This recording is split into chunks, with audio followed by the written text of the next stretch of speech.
Economics. Economics यानी अर्थशास्त्र। अर्थशास्त्र का मतलब होता है, अर्थ का मतलब होता है पैसा, पैसा यानी मनी, और शास्त्र का मतलब होता है स्टडी यानी अध्ययन करने वाला। यानी जिसके बारे में, मनी के बारे में जो हम स्टडी करते हैं, उसी मनी के स्टडी को जो है वो सामान्यतः कॉमन भाषा में जो है वो इकोनॉमिक्स बोला जाता है, अर्थशास्त्र बोला जाता है। यह क्लास 9th के लिए जो है वो न्यू सब्जेक्ट है, क्योंकि इससे पहले 9th के बच्चे जो है 8 तक में हिस्ट्री, सिविक्स और जियोग्राफी की बुक्स जो है वो पढ़ते हैं, हिस्ट्री, सिविक्स और जियोग्राफी। 9th में एक न्यू पेपर ऐड हो जाता है जिसको जो है वो इकोनॉमिक्स के नाम से जो है वो जानते हैं, इकोनॉमिक्स।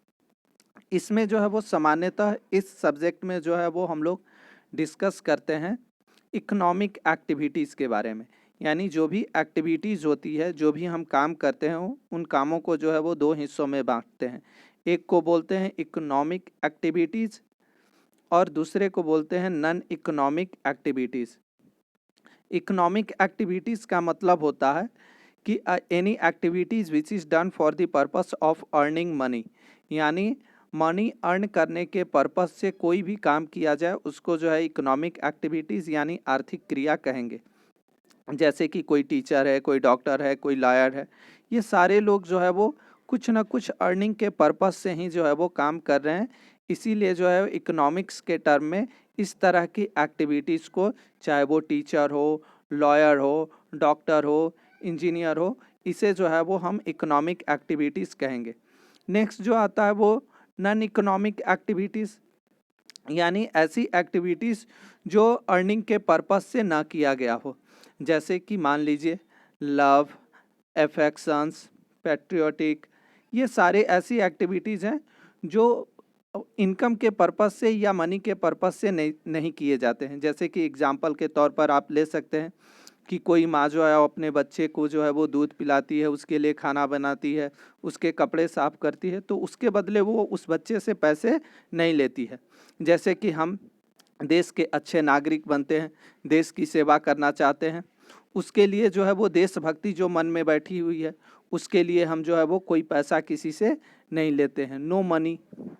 ऐसी एक्टिविटीज़ को जो है वो नॉन इकोनॉमिक एक्टिविटीज़ कहते हैं, और यही जो है वो इस सब्जेक्ट में आपको जो है वो पढ़ना है।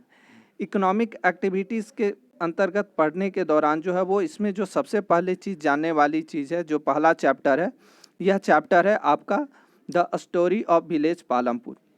एक विलेज की स्टोरी के आधार पर जो है वो पढ़ते हुए हम जानेंगे कि इकोनॉमिक एक्टिविटीज़ कैसे होती है, उसमें किस तरह के प्रोडक्शन के काम किए जाते हैं, प्रोडक्शन से रिलेटेड जो है वो फैक्टर्स कौन कौन से हैं और वो किस तरह से प्रभावित करते हैं, इसके बारे में जो है वो इस चैप्टर में जानना है। जिसमें हम सबसे पहले जो विलेज की बात कर रहे हैं उस विलेज का नाम ही है पालमपुर, और पालमपुर के बारे में यहाँ पर कुछ जानकारियाँ दी गई हैं, जिसमें कि आप देख सकते हैं कि पालमपुर जो है मेन एक्टिविटी जो पालमपुर का जो है वो फार्मिंग है, यानी यहाँ के लोग ज़्यादातर खेती का काम करते हैं। इसके साथ साथ मैन्युफैक्चरिंग, डेयरी, ट्रांसपोर्टेशंस, ये सारी एक्टिविटी जो है वो पालमपुर गांव में की जाती है। इसके साथ साथ ह्यूमन एफर्ट्स, मनी, ईटीसी, ये सारे ऐसे टर्म्स हैं जिनका हम उपयोग जो है वो इस चैप्टर में कर जो है वो इस चैप्टर को समझने का प्रयास करेंगे।